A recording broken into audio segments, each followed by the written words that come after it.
Welcome to Inside the Film Room presented by Echo Power. I'm Kristen Ergel. We have a great show ahead. We'll recap the Govs game versus Tennessee Tech and go goal line to goal line with a Gov.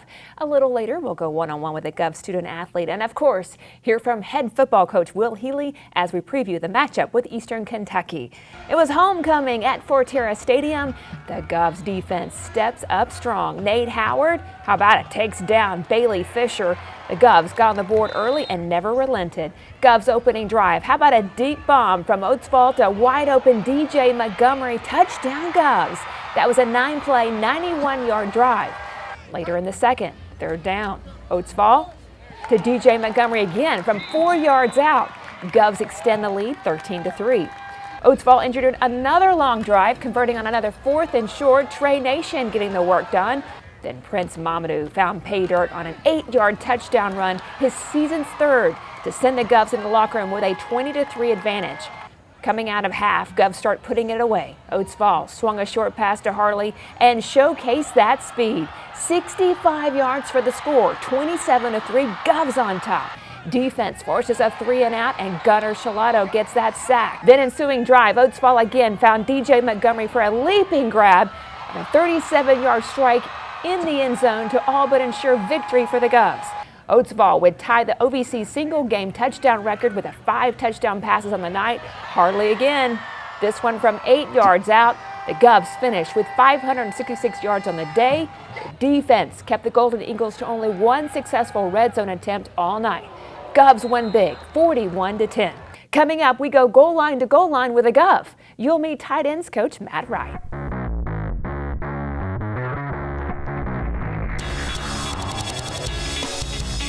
This is Matt Wright, tight ends coach. You ready to go goal line to goal line? I'm ready, let's do it. Okay, so the offense is ranked top 15 in the country in 4 offensive categories, top 2 in 6 offensive categories in the OVC.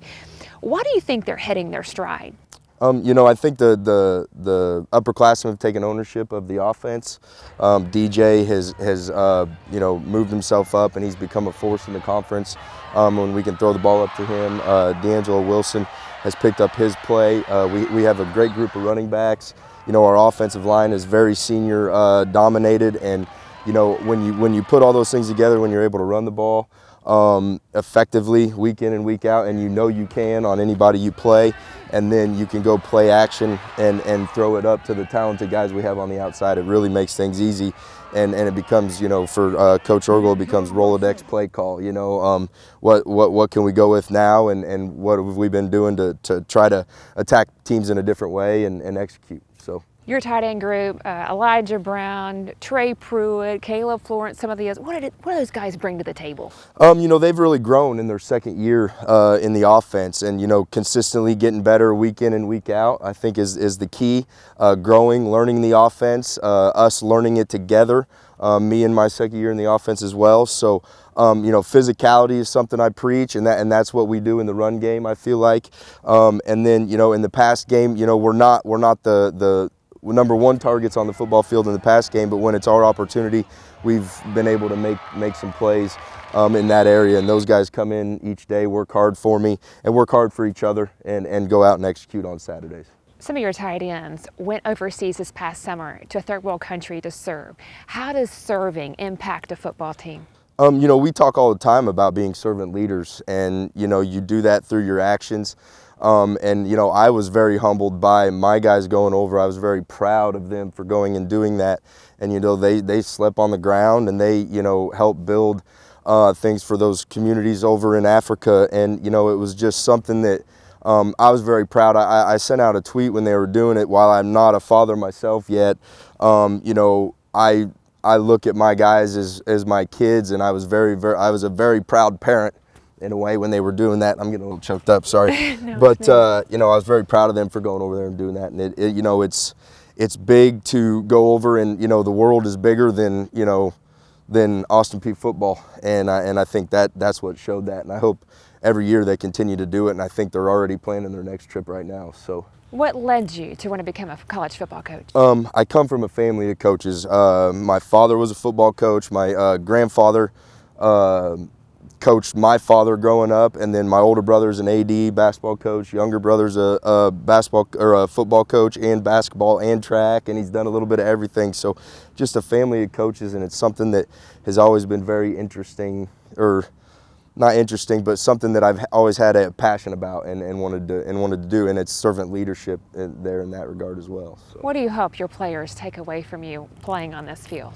You know, dedication and consistency. I feel like I'm consistent in my room with the things I say. You know, showing up day in and day out, giving my best to help teach them. And you know, if they see the way that I approach the way I do things, and they approach it that same way, I think it's a recipe for success. Who keeps you motivated during the season? You know, working for the coaching staff. You know, we talk about players playing for each other all the time. I want to make sure I'm doing my best day in and day out for the coaches, and you know, for Coach Healy and for Coach Ergel, and you know, everybody that I work with. I want to make sure that, you know, I'm coming in and day out, and I'm not, you know, I don't want to be the weak link in the room. And we got a staff full of phenomenal coaches, and it really drives you every day to bring your best, because you know the other guys in the room are going to bring theirs. Thank you. We've gone goal line to goal line. Been pretty fun. All right, coming up, it's Malik Davis.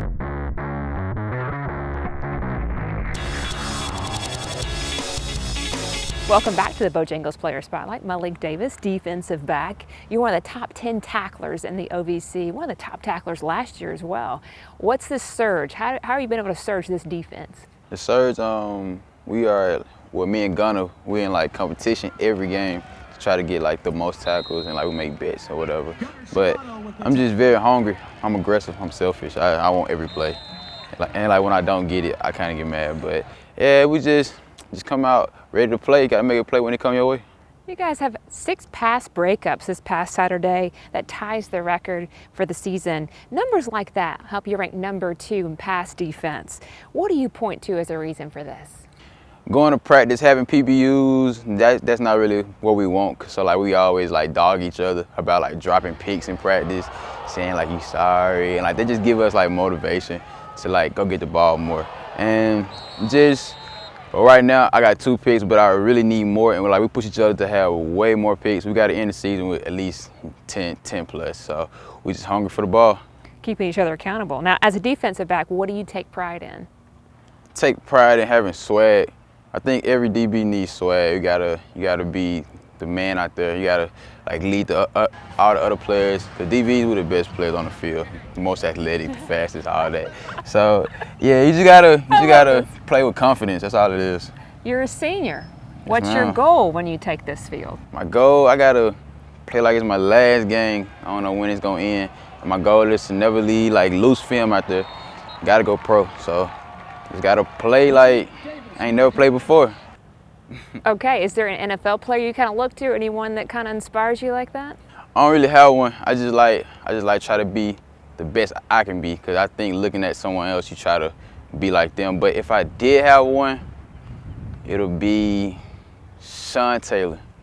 Okay. Play for the Redskins, Sean Taylor. I like how he play. All right. Now, what other positions in football did you play before coming to Austin Peay? Anything in high school? I was labeled an athlete. I know the wide, I was gonna hate that, but I was labeled an athlete. I play everything. I play quarterback, running back, wide receiver. I even long snap. Did you really? I even long snap. And I play safety, corner, and sometimes linebacker. So yeah, I play everything though. But you found your home on the defense. Do you like playing defense? I do. I love it. Cause it's like you gotta be very aggressive and give you like a chance to hit people. So let me see. Okay, we don't score as much. So it's like when you do get the ball, it gives you that rush. It's like way better. So yeah, I like playing defense. What do you enjoy about playing college football at Austin Peay? Playing college football, I like the home crowd. I like how we play at home. Playing here is just a lot of energy. Like working out, Coach L, he brings a lot of energy to working out. I ain't never been trained that hard before. I get got on a lot by the coaches, but now like I'm starting to realize they see more in me. And coming here, I like this red. I can swag it. I can dribble a little bit with this red too. You play very inspired football on this field. What keeps you inspired on a daily basis? Keep me inspired. I got a lot of siblings, and I want to play for the Patriots. and I got one that went junior college, just like me. Got another one in high school. So I'm just trying to like hold that standard. I'm trying to we all trying to do the same thing. So and then my mom and them come to the game. I'm trying to play good for them every time they watch. And yeah, that's basically it. I just want to play hard for them. Long after a football career is done, okay, so you've retired, yeah. What do you see yourself doing after football? If you ask anybody, you, my family, friends, anybody, I like dressing. I like going to buy clothes. I shop every day. I like buying shoes. I like match. I just like style. So what I'm trying to do, I'm trying to get like a job into like retail or like designing. And like start my own business. Like me and Josh Alexander, we're trying to start our own business up. So we're just trying to buy clothes and just style people. I like dressing. Okay, so who's some of the best styled athletes out there on your football team? The best style? You mean like on the field or off the field?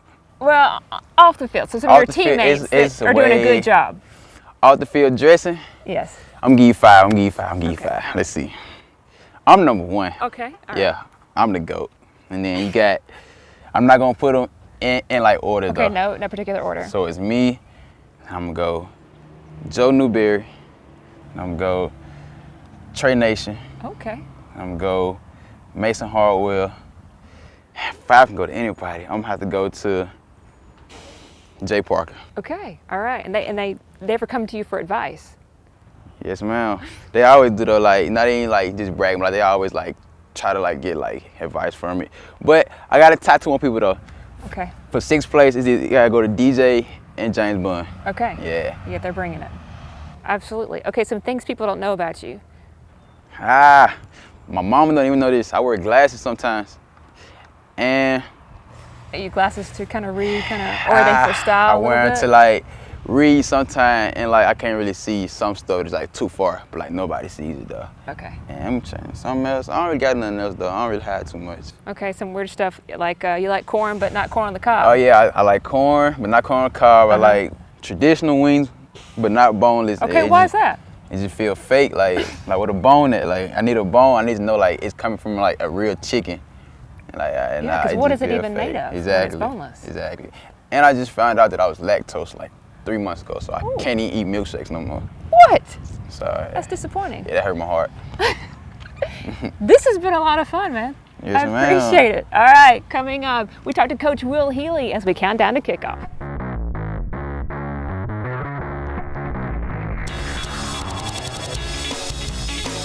Welcome back, Coach Will Healy. What an all around. Ready? In 3, 2.